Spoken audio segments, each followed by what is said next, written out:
Hello everyone, welcome to CADD and this is জিহাদ। আজকের ভিডিওতে আমরা শিখব কিভাবে একটি ওয়ালপেপারের যে স্কাইয়ের পার্টটা সেটাকে চেঞ্জ করতে হয়, অথবা যেটাকে আমরা স্কাই রিপ্লেসমেন্ট বলতে পারি। সো চলুন সরাসরি কাজ করে দেখে নেই স্কাই রিপ্লেসমেন্ট জিনিসটা কি। Adobe Photoshop 2021 এর একটি বিশেষ ফিচার হচ্ছে স্কাই রিপ্লেসমেন্ট, এবং এই রকম ছবি এডিট করার জন্য যে জিনিসটা সবচেয়ে বেশি প্রয়োজন সেটা হচ্ছে ওই ছবিটার মধ্যে একটা সুন্দর স্কাইয়ের পার্ট, যেখানে আমরা ওই স্কাইটাকে রিপ্লেস করতে পারবো, অথবা প্রেজেন্ট যে স্কাইটাকে আছে সেটাকে চেঞ্জ করে অন্য যে কোনো একটা সিনারিও দিয়ে ওই ওয়ালপেপারটাকে একটা ডিফারেন্ট লুক দিতে পারবো। তো এর জন্য প্রথমে ছবিটা আমাদের রাখতে হবে অ্যাডোবি ফটোশপের মধ্যে। তারপর এখান থেকে চলে যাব হচ্ছে এডিটে গিয়ে আমরা এইখান থেকে সার্চ করব where is sky replacement and here it is. Click করব, এখানে এসে ক্লিক করার পর আমরা একটু হোল্ড করব। অলরেডি যেই ফাইলটা লোড করা আছে সেটা এখানে ওরা প্লেস করে ফেলবে, বাট ফাইলটা ভারী হওয়ার কারণে ওদেরকে একটু সময় দিতে হবে। সো আমরা একটু হোল্ড করি and here we can see this is really amazing. But এখানে একটা প্রবলেম আছে, সেটা হচ্ছে উপরের পার্টটা এখানে ম্যাচ করলেও নিচের পার্টটা এখানে ম্যাচ করছে না। সো এই পার্টকে ম্যাচ করে অথবা এই কালার রিলেটেড আমি এখানে একটা স্কাই নিয়ে আসবো। এর জন্য আমি এখানে ক্লিক করব। ক্লিক করার পর এইখান থেকে যে প্লাস আইকনটা দেখতে পাচ্ছি, ঠিক প্লাস আইকনে ইম্পোর্ট স্কাইস ফ্রম ইমেজেস এখানে ক্লিক করব। তো এটা আমি কেন ক্লিক করতেছি, এইখানে কিছু ডেমো ওয়ালপেপার অলরেডি দেওয়া আছে। যদি ওইগুলোর বাইরেও আমি নতুন কোনো ওয়ালপেপার সিলেক্ট করে এখানে প্লেস করতে চাই, সেই ক্ষেত্রে এখান থেকে আমরা ওয়ালপেপারটা নিব। সো আমার যেই ফোল্ডারে হচ্ছে ওয়ালপেপারটা রাখা আছে অথবা ইমেজটা রাখা আছে সেখানে আমি যাওয়ার পর এখানে সিলেক্ট করে ওপেন ক্লিক করব এবং একটু হোল্ড করব। এটা এখানে লোড হয়ে গেছে, এখানে আমি এটা ক্লিক করতে পারি। দেখতেই পাচ্ছি ছবিটা একদম চেঞ্জ হয়ে গেছে। এইখানে আরো কিছু ওয়ালপেপার দেওয়া আছে, আমরা চাইলে নিজের মন মতো জিনিসগুলোকে চেঞ্জ করতে পারি। জাস্ট একটু হোল্ড করবো অ্যান্ড এটা চেঞ্জ হয়ে যাবে। সো এখানে আপনারা অনেক ওয়ালপেপার দেখতে পাচ্ছেন, আপনারা এগুলো চেঞ্জ করে দেখতে পারেন। আমি পুনরায় আমার মেইন টার্গেটে চলে যাই, যেটা এখানে ম্যাচ করবে।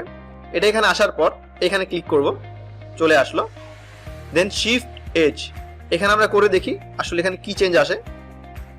এখানে আমরা দেখতে পাচ্ছি এই যে ডিটেইলটার মধ্যে যে এডজের পার্টটা সেটাকে স্মুথ করে ফেলতেছে, এবং স্কাইটা এইখানে এই বিল্ডিং এর যে মাথাটা আছে অথবা কম বা টম্ব আছে সেটাকে হাইড করে ফেলছে।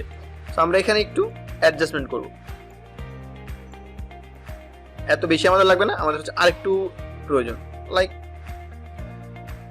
0% আমরা রাখি। এখানে হচ্ছে যতটুকু আছে ততটুকু ব্যালেন্সে রাখবো। ফেড এজ এটা দেখি তো এটা কি করে মূলত।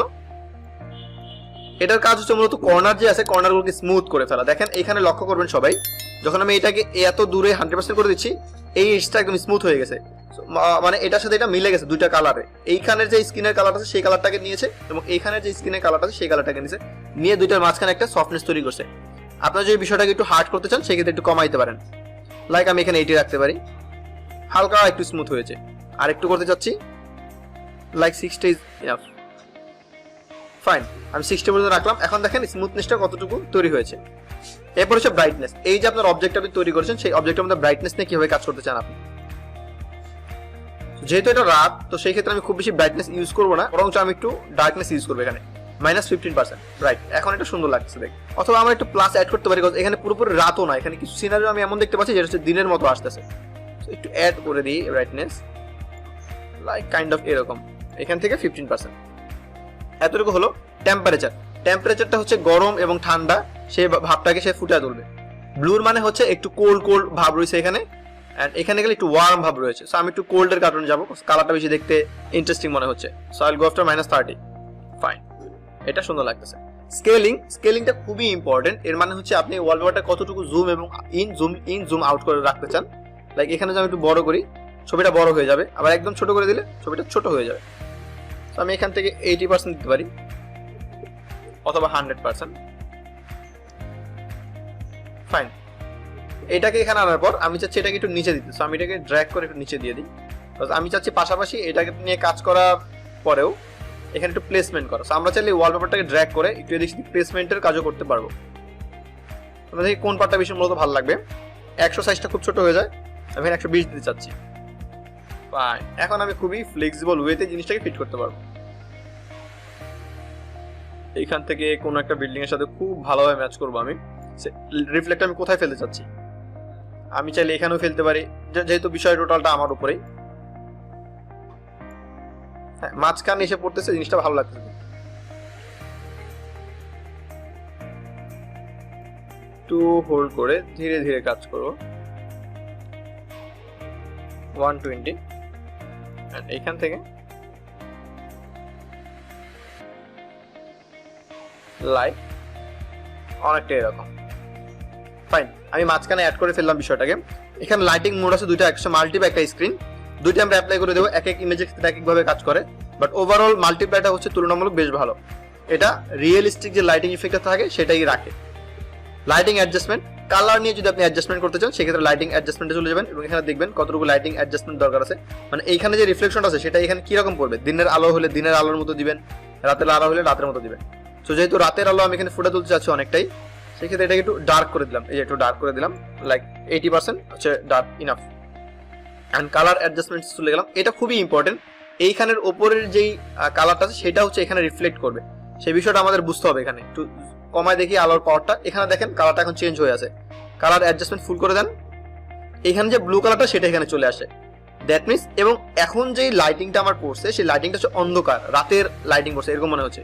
এটা হচ্ছে দিনের আলো, এটা ফুল করে দেওয়ার কারণে এটা হচ্ছে রাতের আলো হয়েছে। একটু গ্রিনিশ গ্রিনিশ আর ব্লুইশ ব্লুইশের মধ্যে একটা কম্পারেশন।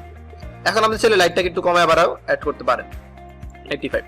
ফাইন, আমরা দেখলাম কিভাবে টোটাল একটা ইমেজকে পরিবর্তন করা যায় এই কালার অ্যাডজাস্টের মাধ্যমে। তারপর হচ্ছে আউটপুটে নিউ লেয়ার অপশনটা থাকবে এবং এখান থেকে আমি ওকে ক্লিক করব। এখন এটাকে অফ করে দেই এই গ্রুপটাকে, এন্ড এখানে আমি বিফোর এবং আফটার করে দেখি আই বাটনটাকে দিয়ে। সো ইনভিজিবল করলে এটা ছিল বিফোর, অ্যান্ড নাও করলে এটা হচ্ছে কি আফটার। সো আই থিঙ্ক আমরা বিফোর এবং আফটারের মধ্যে টোটালি একটা পার্থক্য দেখতে পাচ্ছি এবং এখন ইমেজটা সম্পূর্ণ চেঞ্জ হয়ে গেছে। পাশাপাশি হচ্ছে আমি আরো একটা ইমেজকে এখানে করে রাখছি, সবগুলো ইমেজের ক্ষেত্রে আমরা জিনিসটাকে অ্যাপ্লাই করতে পারবো। সো আমরা আরেকটা স্যাম্পল দেখি। এখানে হচ্ছে ব্যাকগ্রাউন্ড রেখেছি এবং স্কাই রিপ্লেসমেন্ট গ্রুপটা দেখতে পাচ্ছেন, এখানে ক্লিক করি। এই ওয়ালপেপারটা এখন দেখতে মনে হচ্ছে সন্ধ্যার কিছুক্ষণ পূর্বের ওয়ালপেপার, এবং এটা দেখতে মনে হচ্ছে কি এই মাত্র তোলা কোনো ছবি, অথবা হচ্ছে মেঘ বৃষ্টির হওয়ার সময় এরকম কিছু একটা ওয়ালপেপার। দুইটাই হচ্ছে সম্পূর্ণ ভিন্ন। তো আশা করি সবাই বুঝতে পারলাম কিভাবে স্কাই রিপ্লেসমেন্ট করতে হয়।